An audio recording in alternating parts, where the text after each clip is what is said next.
Then I looked into my life and I opened up my eyes and I realized that I won't see paradise if I don't change my ways, raise up my hands and pray.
You're listening to Salam Radio, and it's now time for Asr Azan. This Azan is sponsored by Park Foods. Come and see the difference. Allahu Akbar, Allahu Akbar, Allah.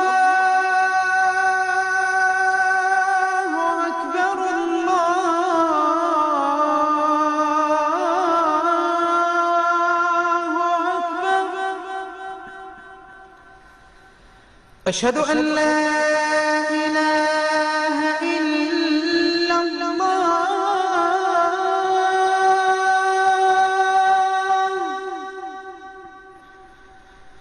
أشهد أن لا إله إلا الله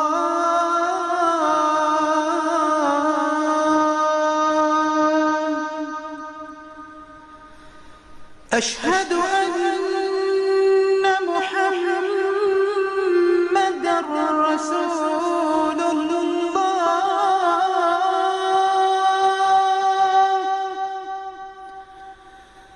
أشهد أن محمدًا رسول الله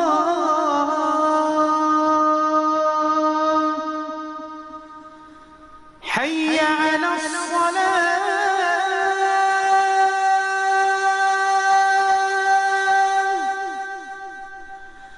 حي على الصلاة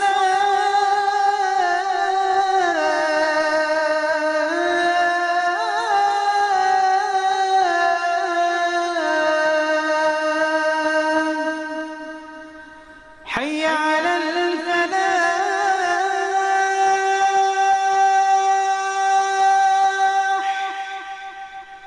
حي على الفلاح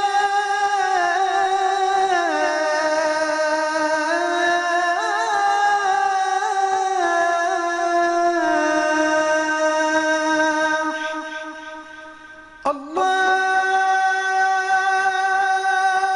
أكبر الله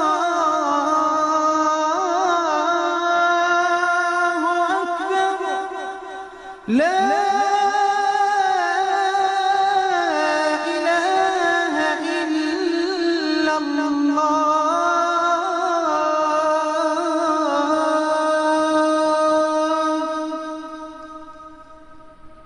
الله أكبر الله أكبر لا إله إلا الله. اللهم صل على محمد وعلى آل محمد كما صليت على إبراهيم وعلى آل إبراهيم وبارك على محمد وعلى آل محمد كما باركت على إبراهيم وعلى آل إبراهيم في العالمين إنك حميد مجيد. اللهم رب هذه الدعوة التامة والصلاة القائمة آت محمدا الوسيلة والفضيلة وابعثه مقاما محمودا الذي وعدته. اللهم آتنا في الدنيا حسنة وفي الآخرة حسنة وقنا عذاب النار. اللهم بك نحيا وبك نموت وإليك المصير. رضينا بالله ربا وبالإسلام دينا وبمحمد صلى الله عليه وسلم نبيا ورسولا.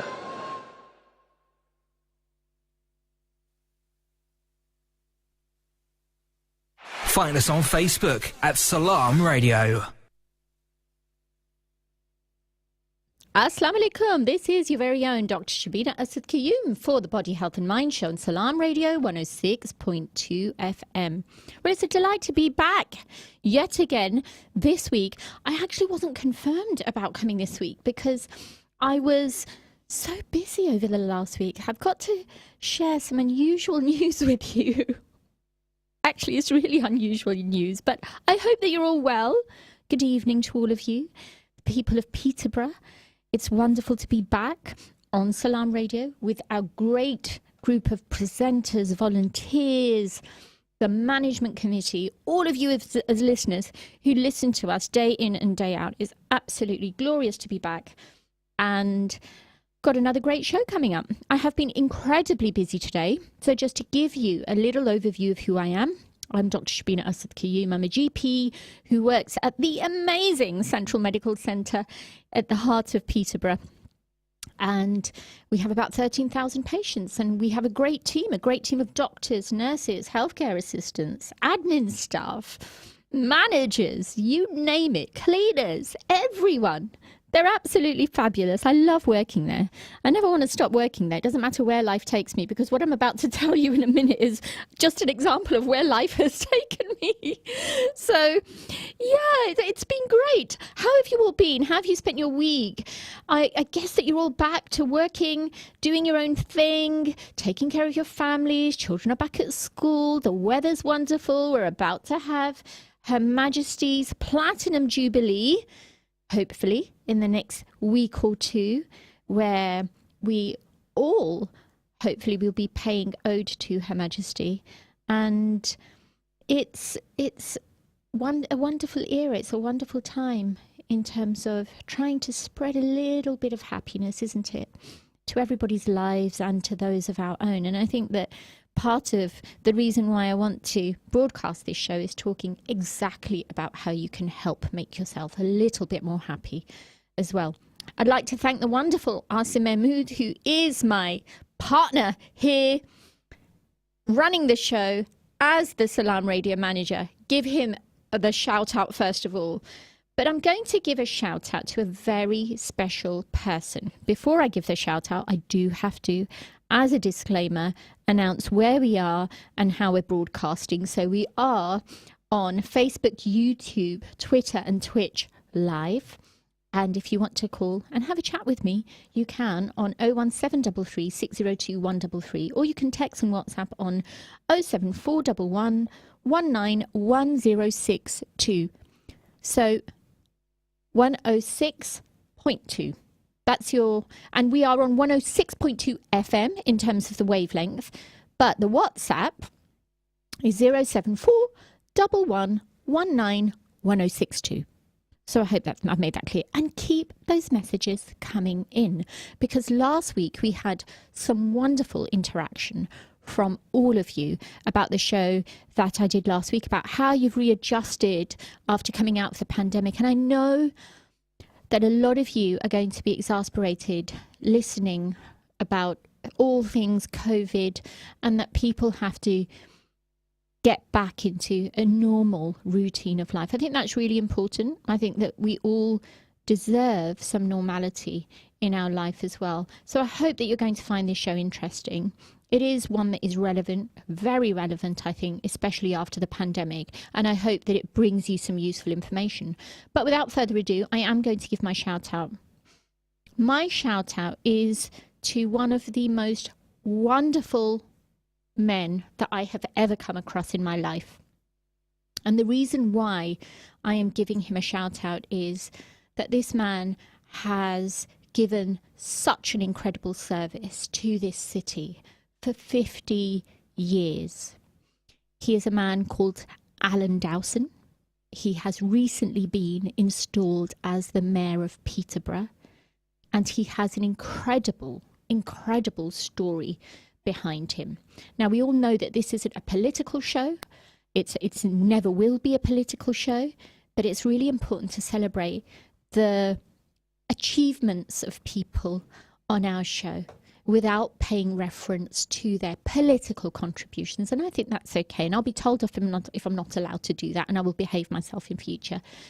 But this is an individual, Alan Dowson, who is a councillor in his own right, but has had 50 years of service to the public within his various roles. So he was an RAF officer, he was a teacher, he's been a counsellor, and he's also been a doctor as well. And the stories, if you ever do, and it would be so lovely if you could meet Alan, all of you, Alan Dowson, and find out a little bit about his story.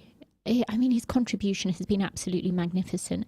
And he was installed as the mayor of Peterborough City on Monday. And I'm ever so proud of him, because he deserves this accolade. He really does. He is somebody that lives, belongs amongst the people of this city. He has seen this city grow and flourish, and he's contributed to the flourishing of this city in so many ways. And the teeny bit of news was that I was absolutely blown away that Alan asked me to be his mayoress. And I don't want to take any airtime for his achievement. And that's the reason why I think this shout out is so important, because I have lots of people who are congratulating me, etc. But I'm just an assistant to him. I might be given the title of mayoress, but actually he's the main person. He is the main person that's going to bring so much wonderful work to this city. He's got ideas, he's got a vision. He wants to help people with social isolation. He wants to help workshops within the city and set up some projects like buddy benches, for example, or bringing people within the city hall so that they could interact with us, and just bringing people together. And that's all about his inclusivity as well. And he has spoken about poverty and how people are now more worse off as a result of the cost of living crises. And that's what I'm going to be helping him as much as I can with. And it's simply, I'm just a helper. It is all about him, and it's all about Alan. And I am ever so proud of him. So my show is dedicated to the mayor-elect of Peterborough City, Alan Dowson. And I really wish, I am going to actually email him a link to this radio show, because I feel he needs to hear it, that how very important he is. And I wouldn't be able to close this tribute without paying tribute to his wife, Annie Dowson, who stood by him throughout his years. And she suffered from motor neurone disease towards the end, and I was involved in her care and looking after some aspects, especially during the pandemic. And it was on the back of that I was asked to step up to this role. It's a role of great responsibility, and I hope that you can find that both of us will be amongst yourselves, and we just want to spread a bit of love, kindness and compassion. And you can help us with that. So please come on board, reach out to us, and let's hope that you're going to see some great work ahead.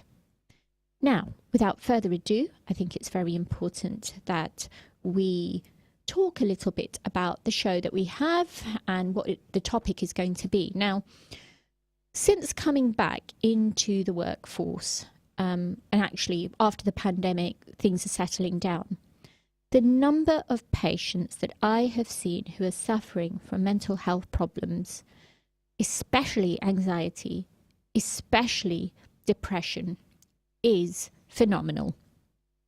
The amount of people who are presenting with mood swings and sort of not feeling right in themselves as a result of social isolation, or because of the lockdown, or because of different work pressures, or because they've lost their jobs, or because they can't afford to make ends meet. These were all products of the socio-economic effects that the pandemic has had on society, and our city is no different to that. So it's really important that we speak about this mental health aspect. And whilst we speak about this mental health aspect, it's a lot of people sometimes don't know what the symptoms of depression and anxiety feel like. A lot of people feel that anxiety is very much like depression and depression is very much like anxiety, but we have to differentiate both of these things. And that's the reason why I wanted to talk about it today. But more importantly, I think it's really important that whilst we cover both of these topics in the first half, in the second half of the show, what I do want to dedicate the topic to is how to deal with those symptoms. And it is not necessarily about medication. One of the aspects that I want to cover is how and when does an individual need to consider medication. I use the word consider quite choicely, because making a decision, most certainly by the patient at the very least, must be empowered and taken by that patient or an individual. It is not the decision of anybody else to do something with your care. And I state this categorically. If you have a good relationship with your doctor, with your health practitioner, or whoever it is from the health perspective that you see, it really is about partnership. And the duty of a health professional is to empower the patient to be able to make decisions alongside the advice that has been given to them by their GP or doctor. So that's the first thing that I want to leave you to think about, simply because of the fact that often, as a result of their emotional and mental state, people can be in such a bewildered, confused state of mind that they don't know what to do with themselves. And I've certainly gone through that as well at various points throughout my life. And sometimes it is just refreshing to hear a professional say to you that the actual fact that you have come in to speak to me today about how you are feeling is your first step to recovery. And what I often call that is something called insight, the ability to recognize that you are not feeling right. And that goes for any medical problem whatsoever.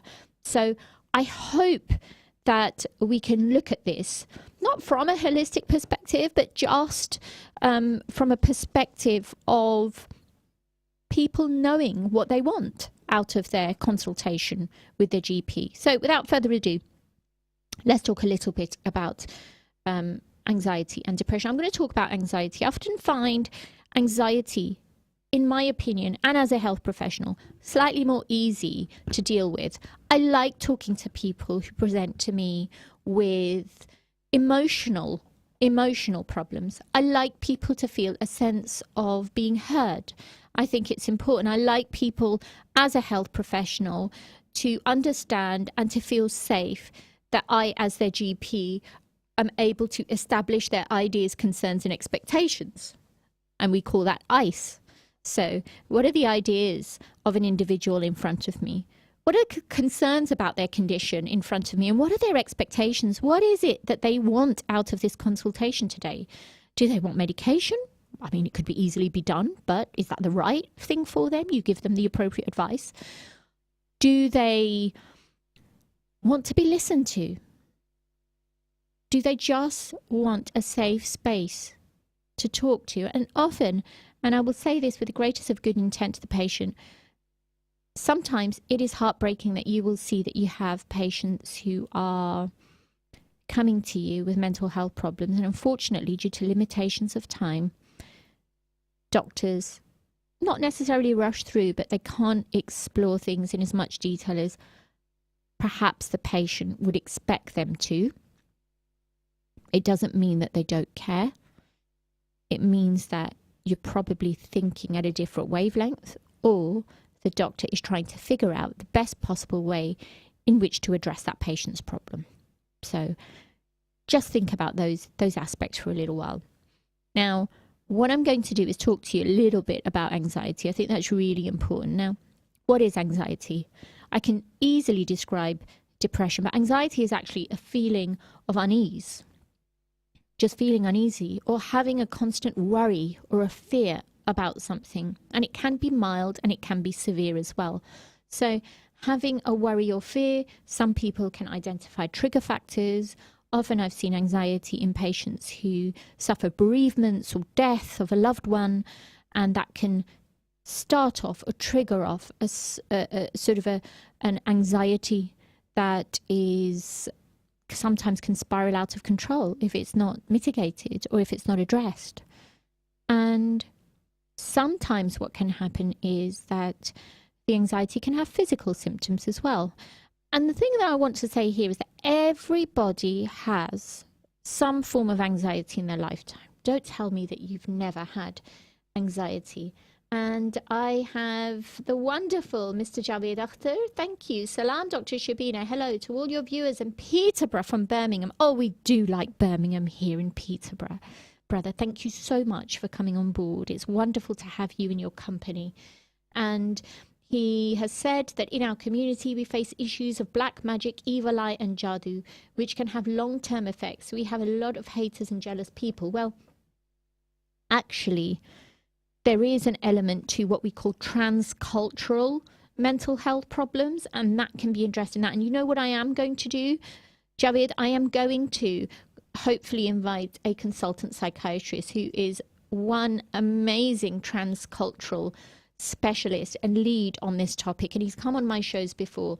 So let's get him on to address this very topic that you're talking about. But you've made a valid point there. So we were talking a little bit about anxiety, and what can happen is that some people can lose the balance ability to be able to address their worries, and their feelings of anxiety become more constant. It can often affect their daily lives, and people with anxiety challenges tend to feel anxious most days, and they often struggle to remember the last time they felt relaxed, because they can get themselves worked up into a vicious cycle. So it is difficult to try and control that aspect. And when one anxious thought is resolved, another then replaces it as well. There are lots of other sub-conditions that come under anxiety that we won't go into detail today, because I roughly wanted this to be just a nice generalized talk that you can retain information about. But under that anxiety, you can get panic disorders, you can get phobias of things, you can get post-traumatic stress disorder that we see in people who have undergone traumatic events like a death. Soldiers that have gone to war, for example, have seen some really abhorrent things in front of them. And social anxiety disorder as well, having a fear of crowds too. Feelings of anxiety, let me tell you, at some times in people's lives can be completely normal. It can be completely normal to feel anxious if you observe an event, for example, or you're out and about and you see someone fighting or brawling, or you feel threatened, or I don't wish that on anyone, but if you do see an event that can trigger off a feeling of anxiety, it is perfectly normal physical reaction. Not to say that it is the right reaction, but it is a normal response to an adverse event to feel anxious. Let's put it that way.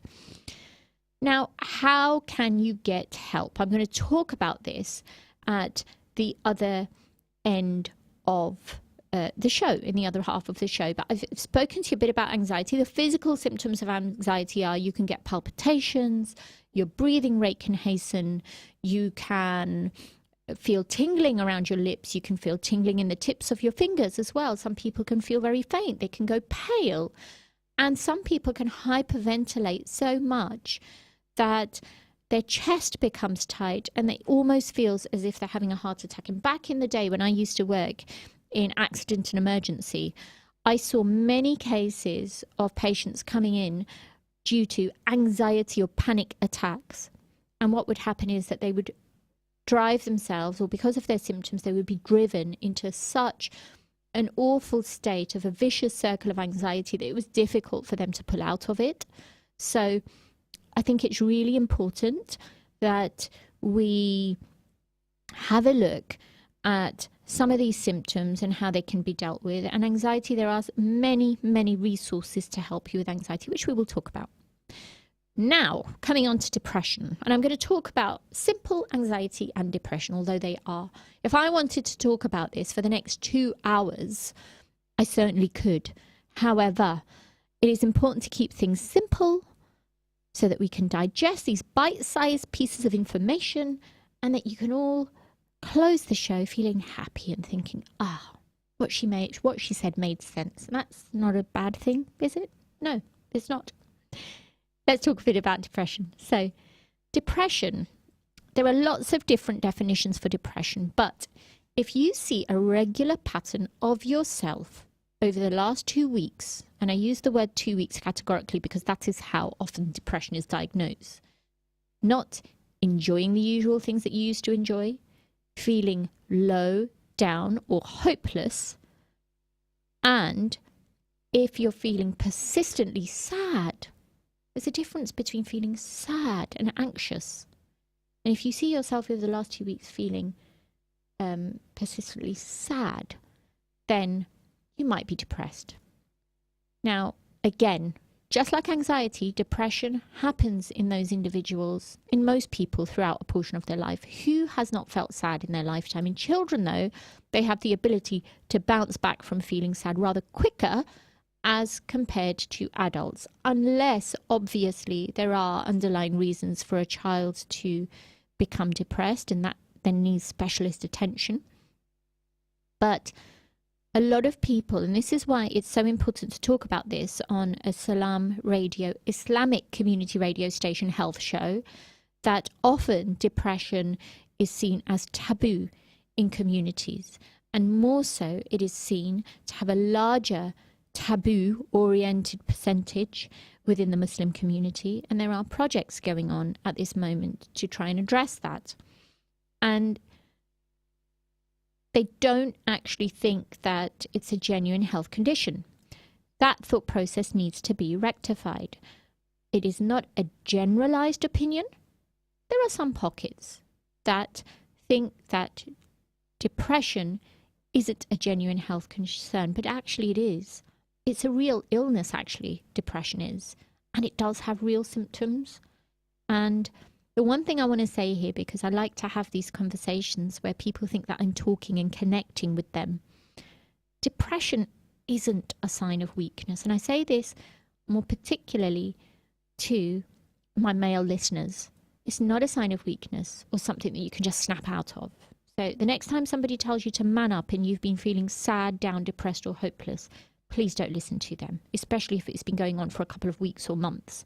You have absolutely no need to man up. You need help. You need the right type of support, and that doesn't necessarily mean medication. So don't ever be told, if you are seeing persistent patterns of feeling sad, down, depressed, hopeless, don't ever be told to either man up, pull yourself together, or snap out of it, because that is unacceptable. And whoever tells you that isn't your friend or doesn't want the best for you. So think of it that way. Now, depression has an effect on different people in different way. And it can sometimes be mixed with anxiety as well. That's why it's really important. And there are other symptoms, such as some people who are depressed can feel constantly tired. It can affect their sleep. It can affect their appetite. They can sometimes undereat, or they can sometimes overeat as well. And the body can end up feeling physically achy as a result as well. Some people may have little or no physical symptoms as a result of depression, and there are functioning professionals who deal with depression. Now, if you have a mild form of depression, you might just end up feeling persistently low in spirit, where severe depression can make you feel suicidal, and that's the difference between depression and anxiety as well. And that when people reach a point where they say that life is no longer worth living, then that is also a sign that you need urgent help. So please don't hesitate to pick up the phone and speak to a health professional. I know that resources and accessibility is a problem, but you do need help. And I am telling you, if you are at that ebb, please don't hesitate to pick up the phone. And I'm going to give you some details of help numbers after the show for people that you can reach out to. Never feel alone. Even if your GP doesn't pick the phone up, there are agencies that will be able to support you. So please listen to me. If you are feeling suicidal and listening to this, there is help available.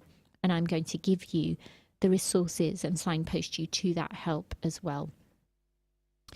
Now, a lot of people experience feelings of stress, unhappiness, or anxiety during difficult times, but a low mood may improve after a short period of time, and that has to be recognized as well. And that could just be low mood as opposed to depression. And before we go on the break, I have that anxiety is also in different forms. Dr. Shabina, please give a shout out to our kids who are taking their GCSEs and A-levels. Students will be anxious to do well as it's a life-changing experience for them. What a wonderful thing to say. And you know what? My daughter's actually giving her GCSEs. So Mariam and all the children who are giving GCSEs, I just want to say you are fabulous. You are going to do well.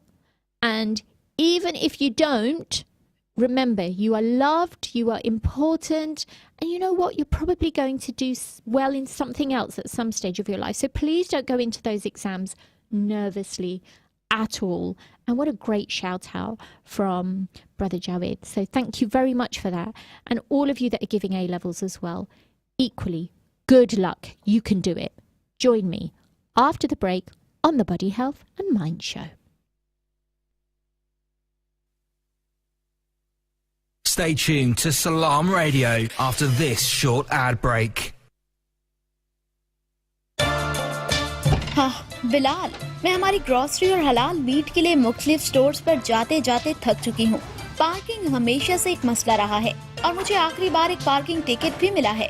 कितनी दफा बता चुका हूँ, 232 Lincoln road Peterborough पर park foods को try करो।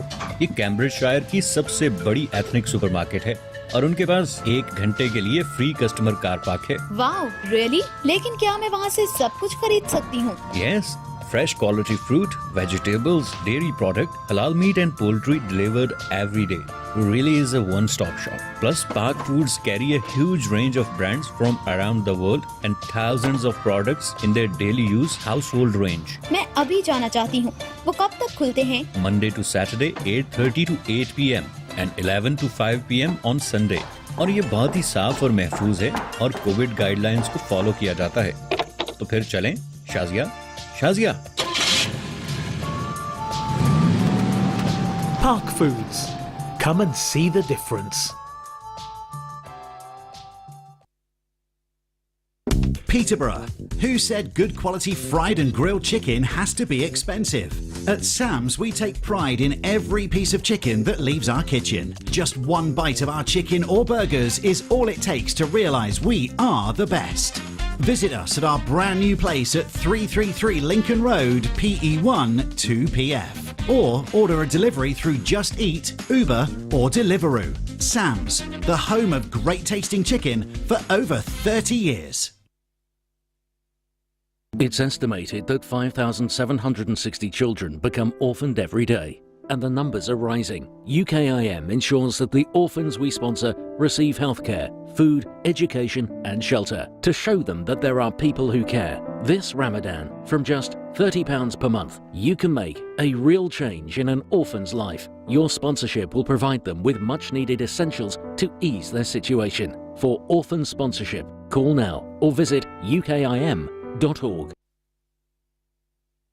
मार food store Lincoln road triangle ते इन्ना रश ओ बल्ले ओए तुसा नी अंबा ने पूरे मुल्क विच रोले पाकिस्तानी सौगातां दी अंब ले लो जामनू ले लो पाकिस्तानी ताजे मिठे अंब ते जामनू आ गए जी यकीन करो जी भाई ना मार फूड स्टोर वाले किन्ने बरियां तो सानू पाकिस्तान तो अपनी ब्रांड दा अंब मंगवा के पूरे यूके नु नश लवांदे आ ते हुन पाकिस्तानी जामनू भी भाई ओ गजने ने आ पुत्र Amar Food Stores, Al Mishu, fresh halal meat and groceries. Address 613B, Lincoln Road, Triangle, Peterborough. Telephone 01733 687374. Amar Food Stores, Meyar ka naam, Munasab Dam.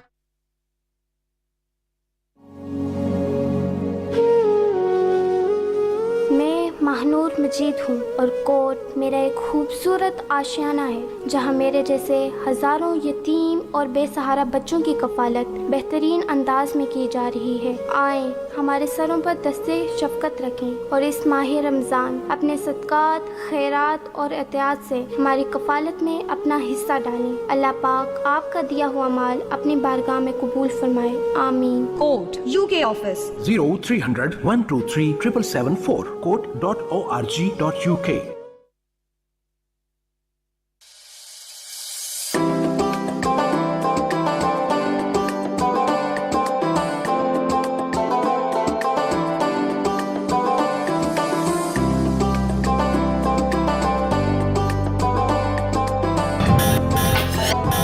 Listening to Peterborough's community radio, Salam Radio. Salam Radio. 106.2 FM. Bismillahirrahmanirrahim. Well, what a beautiful way to start the second half of the show. In Allah subhanahu wa ta'ala's name. Welcome back, listeners. Assalamu alaikum. It is Dr Shabina Asad Qayyum on Salam Radio 106.2 FM, and we ended the first half of the show with a wonderful tribute and good luck to all those children who are giving their GCSEs and their A-level papers. What I often say to a lot of young children who are giving exams is, you've done what you could, okay? And you will have a last paper. And focus on the feelings of giving your last paper and walking out of that exam, however it's gone.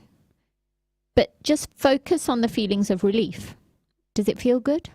Oh my goodness, I bet it feels good. So focus, before you go into your exams, focus on the sense of relief that you will feel when you finish your exams, because that is something that you will all feel, irrespective of giving your A-levels or your GCSEs. Everybody looks forward to exams being over and done with. So my piece of advice to a lot of my young patients who come to me with exam anxiety is focus on the sense of relief of what you feel when you're giving your last exam. And you can't go wrong, you know. You really can't. If anything, however anxious or upset or horrible your paper has gone, every single one of you will be relieved that it is over. You will be relieved that you can go home and go to sleep in a bit more peace, knowing that there's going to be no more exams for the rest of that year. So take solace in that sense of relief. And I hope that that's registered with you. Now, coming back to how to help people with depression and anxiety. And there are lots of different ways. There are lots of self-help techniques that you could undertake. And this is why it's so important that we speak about self-help, because I think that that's really important. And we often underestimate self-help. There's so many resources that I like to talk about to my patients in terms of self-help. I'm going to put my glasses on because I've made a few notes, and I think it's really important to share these notes with you. And again, Brother Jawed, you've been great with interacting, and do excuse me, I don't know the local resources for help in Birmingham. If I did know them, I would share them with you. But because this is a Peterborough-based show, I will be sharing Peterborough-based and generally nationwide resources for help as well, so that you can find this fulfilling and you can share that information with those that you know as well. So it would be great for you to call in on 01733602133. Just call and have a chat. Share with me, how do you take care of your mental health? It is so important that we all take care of our mental health. You can text me on 07411191062, and you can comment on the live stream, just like Jawed is doing, and he is bringing some wonderful conversation to the show as well. And he's already put up self-help nature walk. Seeing green spaces is good for mental health and well-being. It certainly is. So thank you very much for that. So a lot of that is looking after your physical self. So whether it's depression or anxiety that you're suffering from, eating well, spending time with others is very, very important. And I often, and I will say this, as somebody who unapologetically has suffered from mental health issues in the past, one of the things that gets me through is to pick myself back up and spend time with people. Spend time with people. And a really dear, dear, dear friend of mine, who won't want to be named, has said this to me, and I've carried these words valuably to the letter, that all of you need at least one or two people around you that are your closest friends. If you're a network of 3 people, that's fine. 4, even better. But even if it's 2 of you, that is even acceptable. And what you need to do is you need to be there to build each other up. Build each other up. And I'm so lucky that I have a network of 3, 4 friends who I vent to, who I go to, who make me feel great. And we reinforce each other's qualities, and that's really important. And one of the other things I want to say is whenever you see somebody, try to say something nice to them. Try to reinforce their sense of well-being.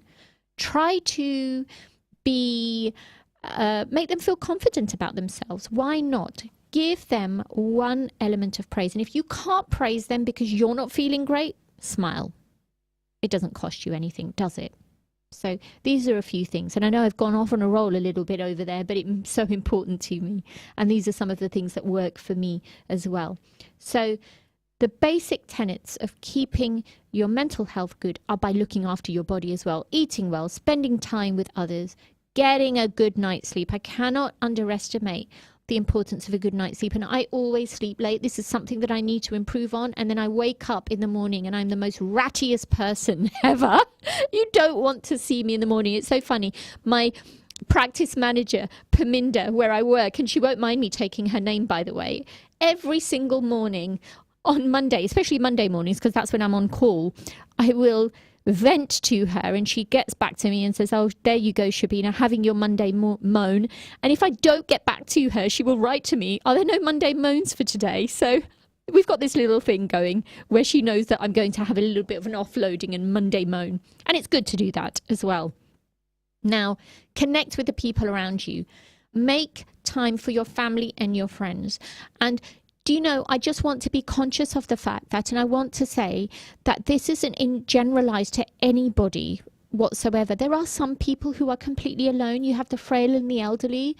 What do they do as well? And I don't mean to exclude anybody from this advice, with the exception of those that are socially isolated as well. And that's why the work that hopefully when we bring the mayor's work into place, one of the things that we want to look at, and that is why this show is so important to me as well, that we will not exclude those that are socially isolated. So if you do have a family, connect with the people around you and make time for your family and your friends. In fact, I met up with a friend today as well during my busy lunchtime. Absolutely loved it.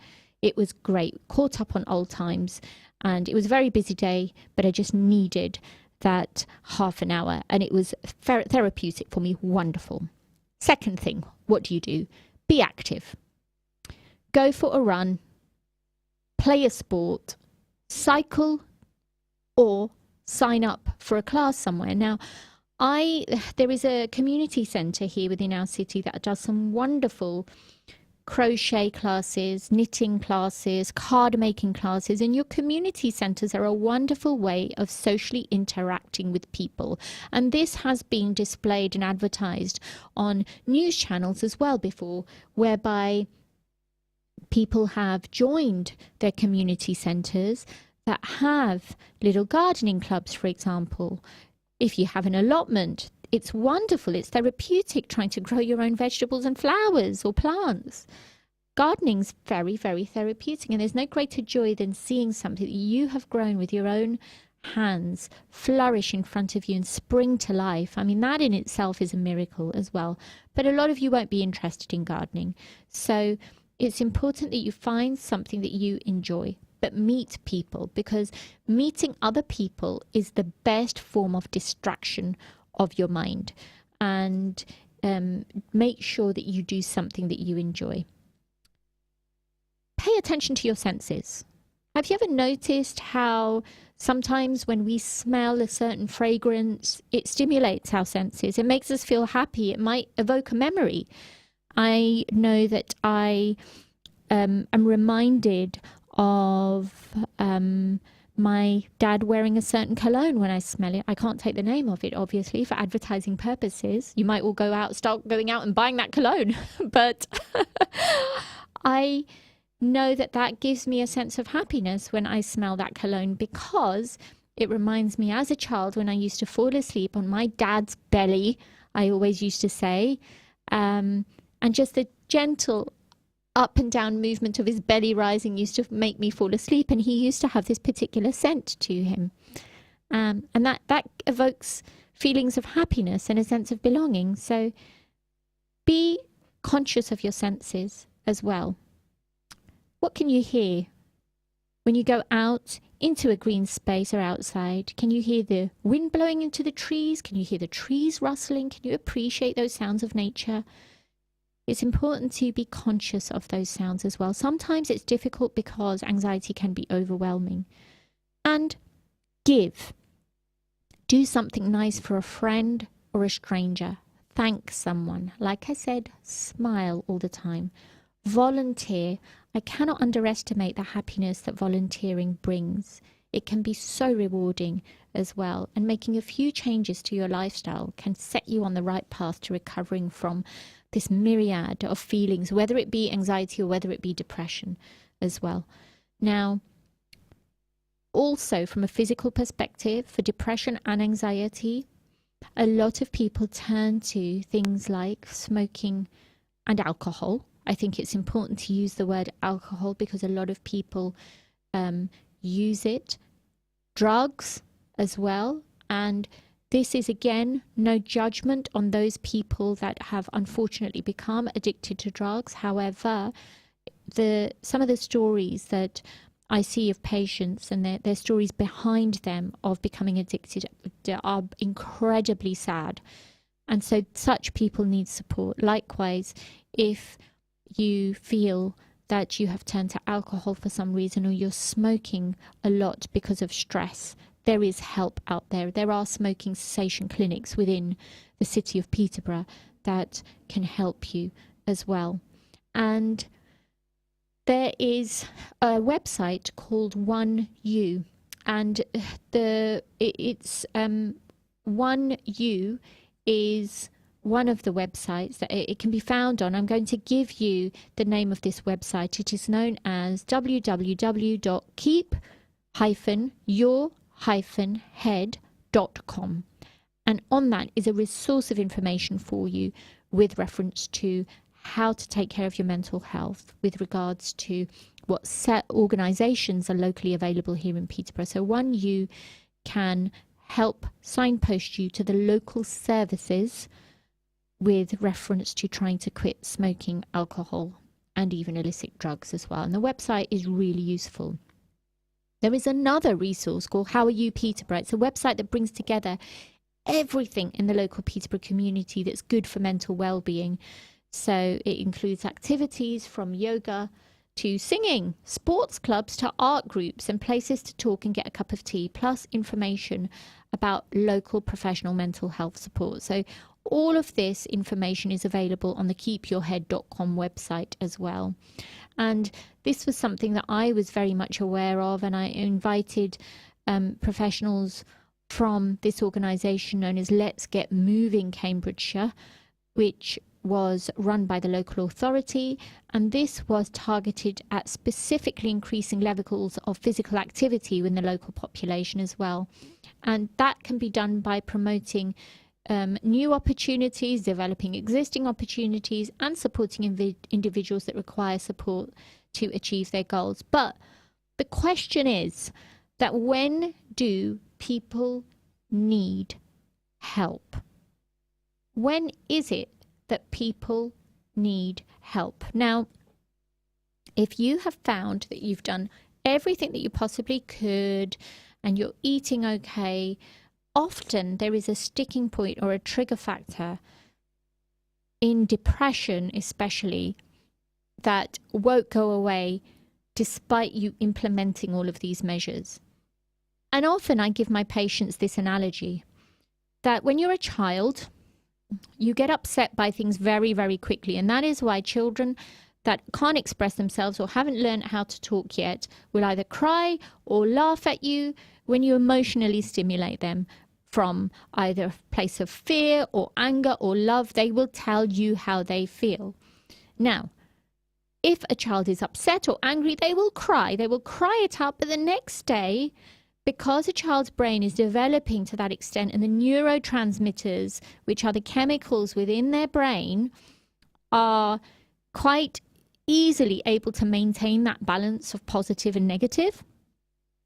As you grow older, however, these same chemicals that are able to maintain a balance of positive and negative, those same neurotransmitters that give you the ability to be able to, right, this has happened to me, I'll feel sad for a while, but then you get back to normal, sometimes can go into a little bit of an overdrive. And what can happen is that when you are negatively stimulated over and over and over again, it's a little bit like the shock absorbers in a new car. You drive a new car, it feels a lot more smoother. As it goes over the bumps, and the analogy I give are the bumps in life as well, as it goes over the bumps, it wears out those shock absorbers. And when the car reaches the end of its natural life, you can feel every single bump in that car if you take a drive in it. So I use this analogy when I speak to my patients about depression, that children are young, they're these new cars, and they're able to sail a bit more smoother, navigating through the worries or the upset of life, with the exception of those that have a learning difficulty or disability, because we are not going to leave anybody, exclude anybody out here. We were talking about those that are deemed to be having no other health issues. That is what I mean to say. And what can usually happen is that as you grow older, the efficiency of your neurotransmitters to come in and take over and say, right, we're going to fix this for you, wears thin. And that is when people start feeling persistently low. Some will, if they don't address the symptoms or get professional help, there is a proportion that will feel suicidal. So what do you do about it? Now, there is some evidence to suggest, and I was having a great conversation with my fellow GP colleague, Dr Zafar, who I admire. She's one of the best GPs in Peterborough, actually, and she is due to do a great show here on Salam Radio in the near future. And I would suggest everybody watch that show, because a lot of her knowledge in terms of alternative medicine that she brings, and she's qualified in that area, is absolutely wonderful. And she is of the opinion that there are some lifestyle and nutritional interventions that can help with restoring the positive neurotransmitters in the brain that can restore the balance. And I am going to ask her at some point to cover this. However, there can be some times where patients have time is of the essence. They need to get back, for whatever reason it is, to as much as a functioning normal individual that they see themselves as. And part of that is because they have responsibilities or they have dependents like children. They can't afford to wait it out until their depression gets better by itself, which it probably won't, especially if patients are feeling suicidal. And that is when you have a conversation with them about medication. So medication comes in different forms. It is not addictive. Let me tell you this right now. There are antidepressants that are not addictive. It really does depend upon what you are taking. There are other medications like anxiolytics, known as medications such as diazepam, that do have an addictive propensity to it. But your antidepressants aren't addictive if they're taken in the right way, and if they are weaned off in the right way. And if you start taking them and suddenly come off them, your depression can come back, because it's a very slow process. What is happening is that those medications are assisting in the reuptake of the happy chemicals that are circulating in your body. the happy neurotransmitters. And once, if you stop the medication, all of a sudden, you are giving your brain rebound signal to then completely shut down and not respond to those happy neurotransmitters anymore. That is why it is so important to keep on a pathway of taking medication. And all medications that are given for depression do not work instantly. They don't work overnight. A period of around 4 to 6 weeks is needed for them to assert their effect. And because of that, it is inherently important that you make a concerted decision as well. So what you've got to do is, with your GP or health professional, whoever prescribes you this antidepressant medication, have a thorough conversation with them, time permitting, about the ins and outs of this medication. Listen to this show. I mean, you know, I hope that this has given you a little bit of insight as to how antidepressant medications work as well. And I think that it's really important that those that are at that end, you will not be judged for taking an antidepressant medication. A lot of people do associate stigma to taking antidepressant medication. It should not be the case. It is there to help maintain that balance of neurotransmitters within your body that is needed. And then you wean off them. So somebody who's never been on antidepressants before, and if they do start antidepressants, we advise them to take them for at least 6 months, and then they are weaned off. There is no harm in doing that. And the thing is that you don't have to tell anybody that you are on antidepressants. You don't have to tell anyone. Yes, it may be important if you're in a profession that involves driving. If you're on an antidepressant that causes sedation, there are some antidepressants taken at night time that can cause sedation as a side effect. And I guess that would be important for you to inform your employees, especially if you have shift work going on. But ideally, everything that you tell your health professional and GP is kept confidential. So you don't have to tell anybody that you are taking antidepressants or suffering from depression if you feel that you will be judged. You certainly won't be judged in your surgery or by your doctor or your GP, that's for sure. So this is when we think about giving medication to people, when we feel that they've exhausted their self-help options, they've gone through counselling, which is the other thing that we needed to talk about as well, and they've tried it all, and they're sensible, and they have implemented interventions in their lifestyle that haven't really helped. And that is the time that, yes, we can have a conversation about starting antidepressants. However, that conversation needs to be done with the patient in partnership, so that patient feels fully in control of making the decision to start antidepressants, so that they have a control over making the decision to start it and then eventually making the decision to stop. So it is important that those conversations are given. Now, coming through to Brother Javed, Dr. Shabina, Peterborough, blessed to have you giving up your valuable time to come on the radio and give your expert medical opinion on these issues that are affecting the community. Every blessings and reward for you. Well done. We're so proud of you. How lovely. Thank you so much for saying that, Javed. It really does mean a lot that you have sat through this show and you've listened to everything. And the question, is it true that people who take antidepressant tablets sleep most of the day? Does the medication make them feel drowsy? There are a number of antidepressants on prescription that are available. One of the side effects is that it can make people feel tired in the initial days when it's settling in, and that takes about 4 to 6 weeks. However, if an individual takes an antidepressant that does have sedation as a side effect, those are usually instructed to be taken at night time.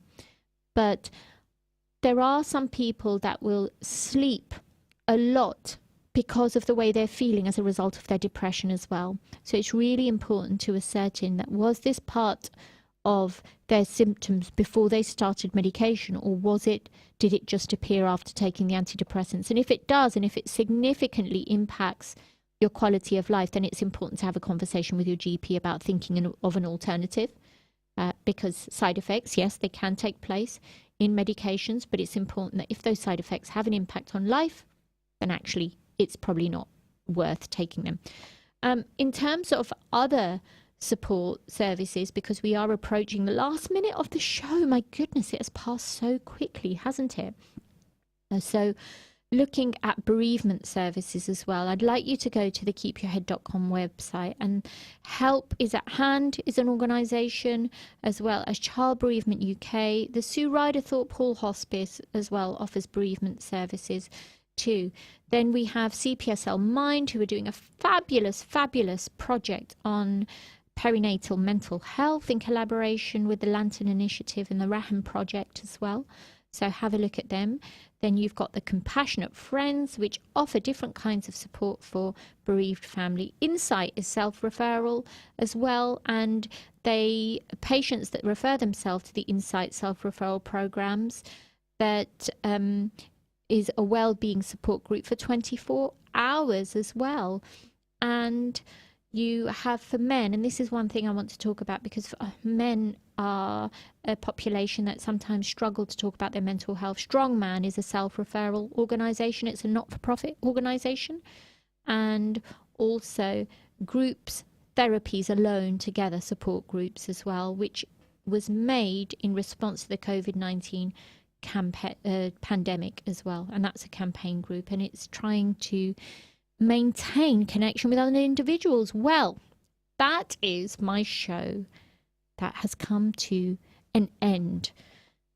I hope that you've enjoyed it, and I hope I've been able to cover it. There was so much more to talk about, but I'm sure that we can cover it in other shows, and I will try to get a specialist on for you as well. But in the meantime, enjoy your evening, everybody. Thank you for giving me company as usual, and see you next time on a Wednesday on the Body Health and Mind Show on Salam Radio 106.2 FM.